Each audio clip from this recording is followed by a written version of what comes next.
Ramón Sandoval, un inmigrante español refugiado en París, trabaja como chofer tras perder su particular guerra en España. Pero la capital francesa en 1961 no es desde luego ningún paraíso. El conflicto argelino aviva los peores sentimientos en algunas facciones del ejército que amenazan con derrocar la democracia bajo el pretexto del colonialismo. La llegada a París de la estrella de Hollywood Linda Darnell, musa del director Otto Preminger en sus primeros años, convierte a Ramón en su chofer particular. Y no solo eso, Maurice, el jefe de la policía parisina, le asigna el papel de protector de la actriz, ya que al parecer existen sospechas de que Darnell podría ser objeto de un atentado por parte del FLN en su lucha por la independencia de Argelia. Juan Laborda Barceló cuenta todo esto y mucho más en La fragilidad del neón, su segunda novela. Buenas tardes, Juan, y bienvenida a esta tu casa. Buenas tardes, encantado de estar aquí contigo y de compartir este espacio literario de creación donde seguro que sacaremos mucho partido a todo. Qué ganas tenía ya de que pudiéramos charlar un rato y qué mejor que con motivo de esta novela, ¿no? Igualmente, yo tenía muchas ganas de volver a hablar contigo desde aquella vez lejana que nos encontramos y de hablar de todos estos temas. Lo primero que te quiero preguntar es acerca del título, La fragilidad del neón. Es un título que tiene un significado que enlaza muy bien con el tema de la novela, ¿no? Que son los ideales. Sí. Me gustaría que... Te cuento, el título es uno de esos casos en los que te sientas a escribir ya con el título claro, que luego el título ha llamado mucho la atención porque hay gente que me dice, es muy poético, pero no termino de cogerlo, ¿no? Y yo siempre explico lo mismo. La fragilidad del neón es una metáfora, efectivamente, del paso del tiempo en relación a los ideales. Es una metáfora de cómo los años castigan a las ideologías más duras o más importantes, por lo menos del siglo XX. A mí me gusta mucho la idea de que las grandes ideologías, las grandes corrientes acaban siendo cainitas y devoran a sus propios hijos, sobre todo a los más fieles. El ejemplo del siglo XX, con las dos guerras mundiales, con nuestra guerra civil y con la evolución de las posiciones totalitarias de un lado o de otro, así lo demuestra. Y además me servía la luz del neón como una imagen que yo creo que es donde está lo más atrayente de la literatura, que es la imagen del fracaso, del derrotado. El que ha creído, ¿no? Y está de vuelta de todo, que no es que sea un converso que crea en otra cosa, sino que ya no cree en nada más que en sí mismo, en la alteridad y en lo que le sucede. Es un hombre que está vacío, pero que yo creo que tiene mucho donde sacar, mucho donde buscar y muchos matices que extraer. Los escenarios de la novela son París por un lado y por otro lado Argelia. Comentábamos antes de empezar la entrevista que hay muy poca literatura acerca del conflicto argelino, ¿no? Sí, el conflicto de la guerra de independencia de Argelia para los franceses, como bien sabes, sí, es un estigma, exacto. Es un poco como la guerra civil aquí, solo que menos tratado. Y todavía escuece, es un tema que duele, hay mucha población argelina, está toda la historia de los Pieds Noirs, que tienen también problemas con ella, todavía se oye con cierta dificultad la OAS, la Organización del Armée Secret, el peligro del golpe de Estado de los militares franceses contra De Gaulle, y eso hace que sea la bibliografía bastante difícil de encontrar. Hay algunas novelas, comentábamos antes de Yasmina Khadra, que trata algunos temas de Argelia, algunas que tú también conoces, pero grandes obras sobre Argelia no se han hecho. Incluso en la bibliografía más histórica cuesta mucho encontrar obras de historia sobre la guerra de Argelia. Es decir, hay varias historias del FLN, están las memorias de Ferret Abbas, está, por ejemplo, también la historia del ALN, pero una gran historia sobre la guerra de Argelia desde un punto de vista lo más tendente a la objetividad posible, falta, porque es un tema que les toca mucho. Y por eso también, al ser ese momento, 1961, la época de la descolonización, en plena Guerra Fría, a mí me gustaba cogerlo, ¿no? Porque, y tiene también relación con lo que decíamos antes del título, es un momento en el que hay mucha esperanza, se pueden hacer muchas cosas. Los 60 son de repente una apertura al mundo. Europa se relaciona con Estados Unidos, con América, pero a la vez que todo eso, están surgiendo nuevos países, nuevas potencias que tienen que liberarse del peso del colonialismo y en las que hay muchas muertes, por lo que tenemos por un lado las ideologías y por otro lado la parte negativa, que son esos enfrentamientos.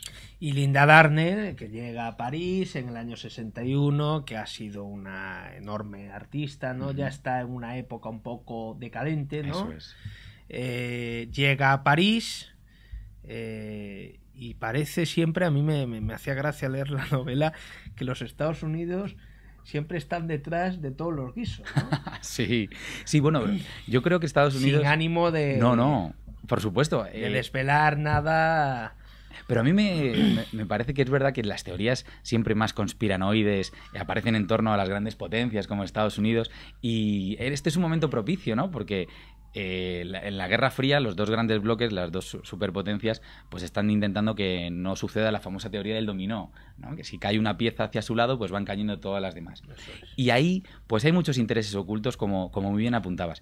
Pero hablando de Linda Darnell, yo te cuento con sinceridad por qué la he escogido. A mí Linda Darnell me ha parecido siempre un fetiche, y un fetiche que podemos darle el valor que queramos, ¿no? Un objeto que tiene un valor extraordinario, sobrenatural o emocional. A mí, más que eso, me parece que un fetiche es pues un ardor que uno tiene dentro y que va creciendo con el recuerdo y con el deseo, y al final se convierte en algo cercano, ¿no? Así que yo, pues de alguna manera, siento a Linda Darnell muy cercana, aunque no tenga nada que ver conmigo, y la elegí porque es una mujer que en este año 1961 y a finales de los 50 ya está en clara decadencia. Es una mujer que tiene películas donde está bellísima, Ángel o Diablo también de Otto Preminger, donde vuelve literalmente loco a Dana Andrews, en La carta número 13 que comentábamos antes, Ambiciosa, que aparece aquí, que fue la otra vez que visitó París, que además intentó ser una especie de réplica de Lo que el viento se llevó, pero que no tuvo suficiente éxito, y es una mujer que lo ha sido todo en el cine norteamericano, que ha tenido un éxito descomunal, que se le han rifado los estudios, que ha hecho películas con todo el mundo y de repente se encuentra apeada de la ola porque Hollywood a finales de los 50 empieza a ser otra cosa. Ya no es el Hollywood clásico, el Hollywood dorado, sino que todo cambia. Y en ese momento, el viaje a París, que es ficcional, porque no ocurrió tal y como yo lo cuento, es un escape, ¿no? Es una vía de salida de sus problemas personales, de sus problemas laborales, porque en esta última época ella estaba dedicada principalmente a hacer teatro, las tablas, y también a hacer algunos musicales de muy poca calidad y de muy poco nivel, queriendo siempre, por supuesto, volver al cine. Y en estas situaciones donde yo la presento en la trama que contó en París. Sí, ella cuenta que viaja a París porque está interpretando la versión teatral de Crimen Perfecto, eso que está muy cansada, que las obras de teatro exigen mucho y que va a descansar. Eso es. Fíjate que en el brevísimo rato que llevamos de charla ya hemos hablado de historia, ya hemos hablado de cine. Son tus dos grandes pasiones y la novela es eso, una novela histórica con una ambientación documentadísima, muy viva y muy veraz, entreverada de numerosas referencias y guiños cinematográficos, ¿no? Sí, totalmente, lo has expresado perfectamente. Son los dos motores de las creaciones que yo hago. Yo soy historiador de formación, el libro presenta un espacio, un contexto histórico que a mí me parecía también muy representativo, el París de 1961, porque París es la ciudad inagotable, ¿no? Tienes desde el Salón Indien, donde están los Lumière poniendo su primera película, hasta l'Orangerie, un museo nuevo después de la Primera Guerra Mundial, los grandes museos, las avenidas, las modificaciones de Haussmann de la ciudad, pero también es una ciudad en la que hay conspiraciones, también es una ciudad en la que hay peligro de un golpe de Estado en el corazón de Europa, es una ciudad que tiene muchas caras, y yo la quería presentar así. Esa es la parte histórica. Y la parte cinematográfica tiene dos vertientes. Una es las referencias que comentábamos, las referencias de Linda Darnell y su trayectoria, los personajes que aparecen en ella relacionados con el cine o con el mundo del arte, como sería, por ejemplo, Josephine Baker, que también le rinde un homenaje. También aparece. Es otro fetiche, dos divas ajadas que se encuentran en una obra, en una representación musical,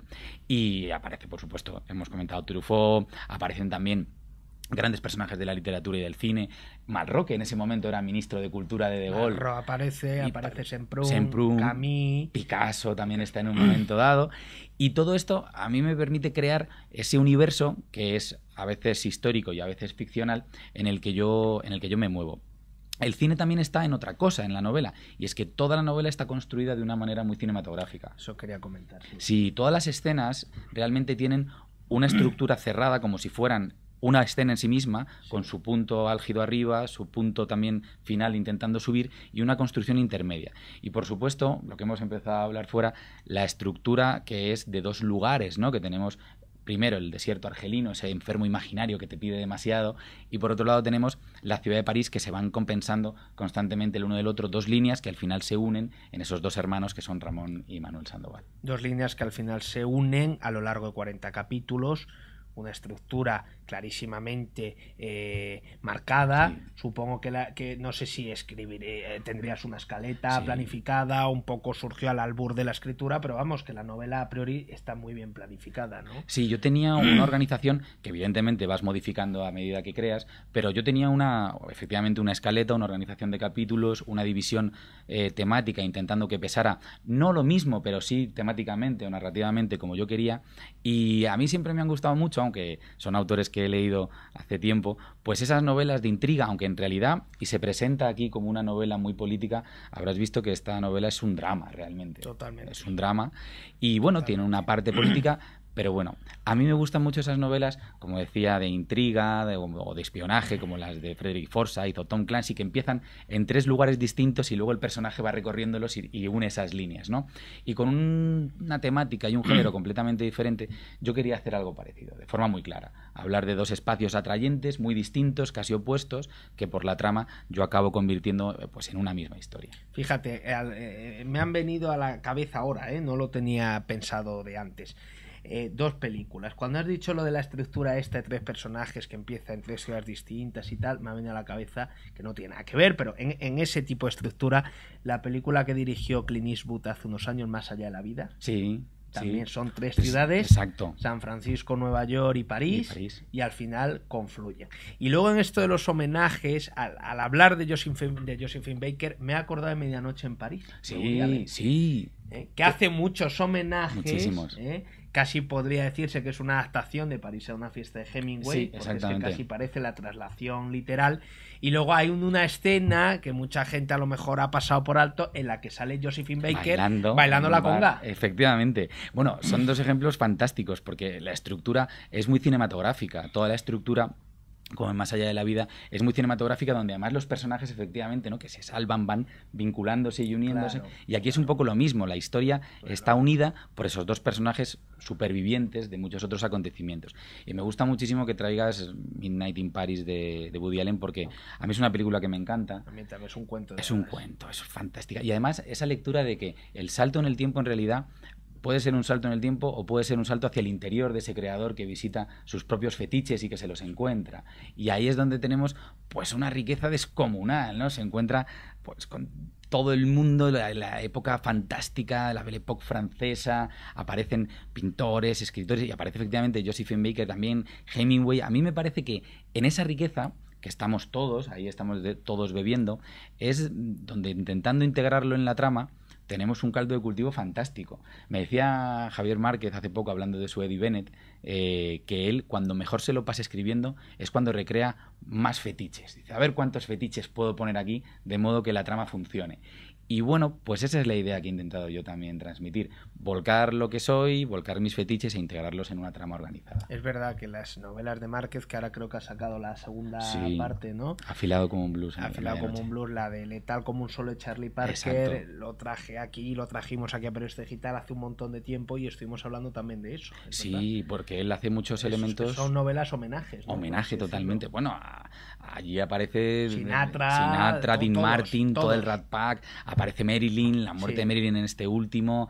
Bueno, es una cosa fantástica porque además él hace muy bien esta idea que yo comparto, que es que son homenajes, pero también hacen avanzar la trama. Es un poco como en los musicales, ¿no? Que no es gratuito, o sea, no es una acumulación, tiene su porqué, ¿no? Exacto. Del mismo modo que cuando aquí sale de Gaulle, claro, que no le reciben y luego ella se lo mete Linda en el bolsillo, ¿no? Sí, bueno, es como te decía, en los musicales se decía, ¿cuándo un musical es bueno? Un musical es bueno cuando en el momento de cantar y de bailar, eso nos ayuda a comprender más cosas de la trama, ¿no? No es una canción así suelta, sino que la propia actuación musical te da información que te permite seguir avanzando. Sonrisas y lágrimas, por ejemplo. Que para mí es de los grandes. Fantástico. Grandes. Que nos hemos criado con Sonrisas y lágrimas, con esas canciones, las originales y las dobladas, porque hicieron también un doblaje de las canciones.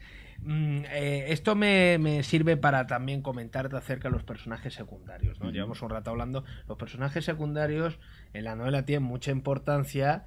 Y eso supongo que lo habrás aprendido del gran cine norteamericano, ¿no? En donde un secundario te puede levantar en un momento determinado la película entera. Efectivamente. Sí, además es muy del típico cine negro clásico americano, en sus épocas más gloriosas, ¿no? Desde prácticamente los años finales de los 40 hasta finales de los 50, el personaje secundario lo puede cambiar todo porque es el que puede actuar. Estoy pensando, cuando me decías esto, en un Peter Lorre, en cualquier película de cine negro, en El halcón maltés, en La máscara de Dimitros. Es un personaje que no es el protagonista nunca, pero que todo lo que hace luego va a tener una gran importancia en la trama, tiene un gran peso, tú lo vayas entendiendo o no. Y en ese sentido el personaje de Rafael, que es el gran amigo de Ramón Sandoval, tiene mucha importancia, creo que juega un papel clave en la historia, pero que también está muy marcado por su pasado, que es algo que solemos hacer o vincular mucho más con los personajes protagonistas. Con lo cual he intentado darle entidad, darle fuerza, darle presencia y que tenga un gran sentido. Dices que está muy vinculado con su pasado. Ramón constantemente también rememora su pasado, ¿no? Sí. Es un hombre que está lleno de fantasmas y casi a cada paso que da recuerda la vida que él llevaba en España, la guerra, todo este tipo de cosas, ¿no? Sí, totalmente. Vamos, los flashbacks en los que vive constantemente Ramón nos explican cómo es su personalidad. Claro. Y ahí entra lo que explicaba al principio. A mí la figura del fracasado, del derrotado, del que ha perdido no solamente una guerra, sino dos, y ha perdido a su familia, me interesaba mucho, me atraía mucho. De hecho, Ramón no se construiría igual sin la guerra civil, Ramón no se construiría igual sin lo que ha sufrido en sus relaciones personales de forma previa, que también está explicado, y es un hombre que a la altura del año 61 ya no tiene esperanza. De hecho, Claire es su posibilidad de redención. Es la única posibilidad que tiene de salvarse, de rehacer su vida cuando está en un momento crítico. Sí.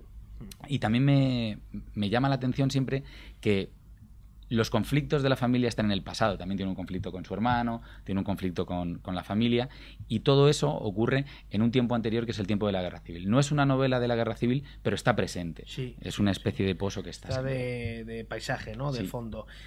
Claire, comentabas, que es para que lo sepan nuestros espectadores, la secretaria de Linda Darnell, que está basada, aunque tú ya la tenías configurada en una personaje real, ¿no? Exactamente, sí. Cuando yo ya tenía el personaje dibujado y el personaje había cobrado una entidad y eso era un personaje importante para mí, en una de las biografías que leí de Linda Darnell descubrí que viajaba con una acompañante de origen mexicano que se llamaba María, que era su ayudante personal, su ayudante de cámara, que es el papel que hace Claire, y dije, bueno, qué curioso, ¿no?, que a medida que vamos construyendo las historias ficticias, pues parece que nos acercamos a veces a la realidad y se construyen de forma paralela. Así que la mantuve, por supuesto, con el nombre que yo había decidido, pero es ese personaje, es el personaje de María, su ayudante personal. Eres un cinéfago, casi sí. Me atrevería a decir, ¿no? Vamos a hacer un pequeño juego. De llevar la novela a la pantalla, ¿quién te gustaría que la dirigiese e interpretase? Pero es que el juego es doble, porque en los años 60, que es el tiempo en el que transcurre la novela, y ahora en el 2014. Eso es una pregunta difícil y además me pones en un compromiso tremendo, pero vamos a jugar de cabeza. En los años 60, de Linda Darnell. Claramente. ¿Y quién podría hacer de Ramón? Alguien que estuviera muy ajado, porque a todos nos encanta Humphrey Bogart, pero no podría ser Humphrey Bogart. Tendría que ser alguien que tuviera más sufrimiento. Por ejemplo, ¿sabes quién podría hacer? Lo que pasa es que es demasiado señorial. Un James Mason podría hacer de Ramón. Sí. Y luego, ¿quién podría hacer de Claire? Pues mira, para hacer de Claire, y además lo comento yo ahí, aunque no cuadraría en los años, pero me gustaría, podría hacer de Claire una jovencísima Jean Tierney. Jean Tierney, que yo hablo de ella, que es una belleza descomunal, sufridísima, que por ejemplo en la época que hizo La venganza de Frank James, de Fritz Lang, es una película de los años 40, estaba más jovencita y era de una belleza espectacular, del pelo más castaño, más claro, podría hacer muy bien de Claire. Dirigida por... Y luego dirigida por... es que si ponemos en los 60... yo no me iría a uno de los más grandes de novela, perdón, de cine político. A mí me gustaría, si fuera posible hacer estas mezclas, alguien que hubiera hecho western, que hubiera hecho de todo, un Don Siegel, por ejemplo, sería fantástico. O también, si fuera de un tono muy negro, creo que podría quedar fantástico, pero bueno, esto es una locura, con Robert Siodmak. Siodmak y Los forajidos, con esas luces, esos contrastes del expresionismo alemán, podría quedar precioso. Porque sí que tendría que ser una narrativa muy norteamericana, no los nuevos lenguajes europeos, los directores de la Nouvelle Vague. No, a Godard no le veo a Godard y a Truffaut dirigiendo esta película. No, tendrían que ser eso, los norteamericanos más duros, y estoy pensando en Siegel, estoy pensando en... también, por ejemplo, que me parece que por el comienzo le pegaría, de hecho es un homenaje también, en Samuel Fuller.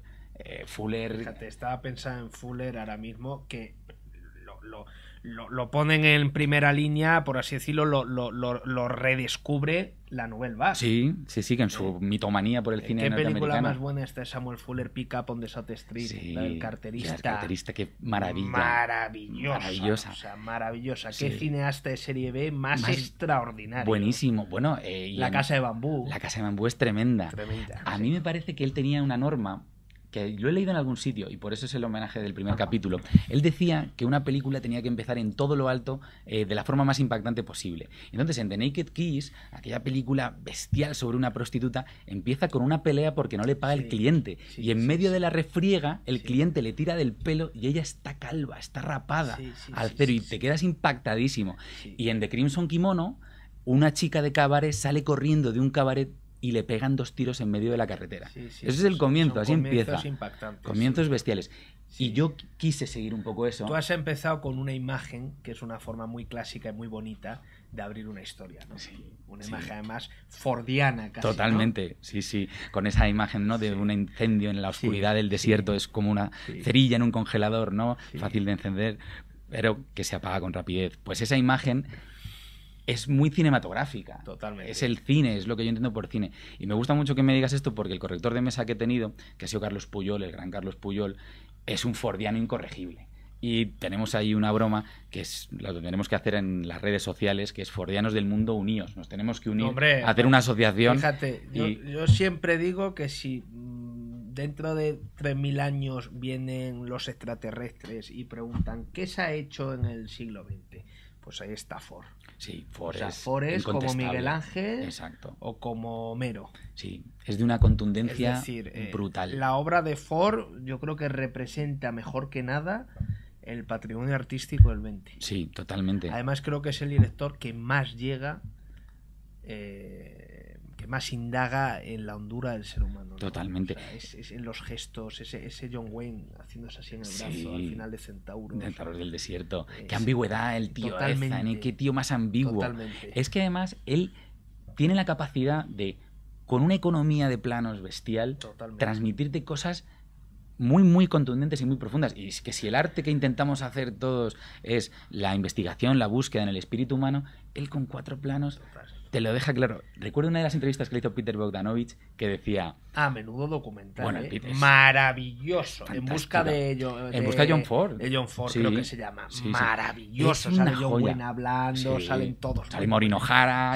Sale este actor, James Stewart. Es un documental. Es fantástico. Sí, fantástico. Pues una de las cosas que cuenta ahí es que cuando aparecen los caballos salvajes corriendo por Monument Valley, en varias de sus películas, además a veces parece que repite planos, le preguntaba a Bogdanovich, bueno, ¿y esto habría que prepararlo con tiempo, poner la cámara? No. Esto veíamos que venían los caballos, colocábamos la cámara y teníamos el plano. Y dices, este tío es un portento. Trataba fatal a los actores. Fatal. Cuento una anécdota que dice que en un momento determinado no le sale a la escena y le cogió una piedra y se la tiró. Se la tiró. Y la adaptación del 2012, del 2014, director Juan Laborda. Por supuesto. Por supuesto. Actriz, guión una y de dirección. Puede ser Marian García Álvarez. Por supuesto. ¿Y qué otros actores? ¿Y qué protagonista le ponemos? Aquí el protagonista es difícil, a ver que nos vamos a meter en un jardín. Nos vamos a meter en un jardín tremendo. Porque es que ahora muchos que parecen de goma. Sí, exactamente. ¿Y que a quién pones de Ramón Sandoval? Yo la protagonista, Marian García Álvarez. Protagonista, pero además es que es como una estrella del cine. Podría ser Linda Darnell, pero sin estar ajada. Una Linda Darnell en sus mejores años. Totalmente. Entonces, esa ya la tenemos clara. El director, claro. Por supuesto. Guionista y director también. Guionista y director, a mí me puedes meter en alguna. Por supuesto, no, guión. Hacemos el guión juntos. ¿Y el actor? ¿Qué actor ponemos de Ramón Sandoval? Puede ser extranjero, ¿no? Por supuesto. Sí, no te voy a... No me cierras. Porque eso sería terrible. No voy a ser tan, sí. tan puñetero. Eso sería, Sí. sería brutal. La verdad es que... ¿Sabes a quién pondría yo? Lo que pasa es que no son suficientemente mayores, pero a un tipo de estos bueno de los que hay ahora, que se puede convertir en un camaleón en un tipo mayor, un Christian Bale, un Hugh Jackman, que los pones de mayores, aunque no sean mayores. O sea, Hugh Jackman podría estar Hugh Jackman, bien, ¿eh? Un tipo robusto, Sí, ahí, sí. sufridor, porque en Prisoners, la última película de este hombre de origen canadiense, lo diré, de la que hizo con James Gyllenhaal, que ha tenido bastante seguimiento sobre el asesinato de una niña, hace de sufridor, y es un tío joven, hace de sufridor de una manera fantástica, y necesitamos un tío que sufra. No sé ahora mismo qué película. Es... Pero bueno, de Villeneuve. ¿Y cómo se llama la película? Prisioneros. Ya, no sé, no la conozco. No, pues es que las recientes yo tampoco conozco muchas, ¿eh? Como somos unos clásicos... Yo es que casi ninguna. Claro. O sea, que no conozco casi de verdad. A veces... El buen cinéfilo, me decía un amigo el otro día, el buen cinéfilo vive en blanco y negro. Totalmente, eso es así. Qué bonito eso. El buen cinéfilo vive en blanco y negro. Yo creo que con eso podemos despedirnos. Por supuesto. Señor Laborda, muchísimas gracias. Gracias a ti por esta entrevista y por esta charla. La fragilidad del neón, una novela recomendable, entretenida, divertida, llena de guiños, inteligente, y yo creo que la van a disfrutar mucho, ¿eh? Y yo creo que después de esta entrevista lo mejor que pueden hacer es leerla y disfrutarla. Muchas gracias. Gracias a ti.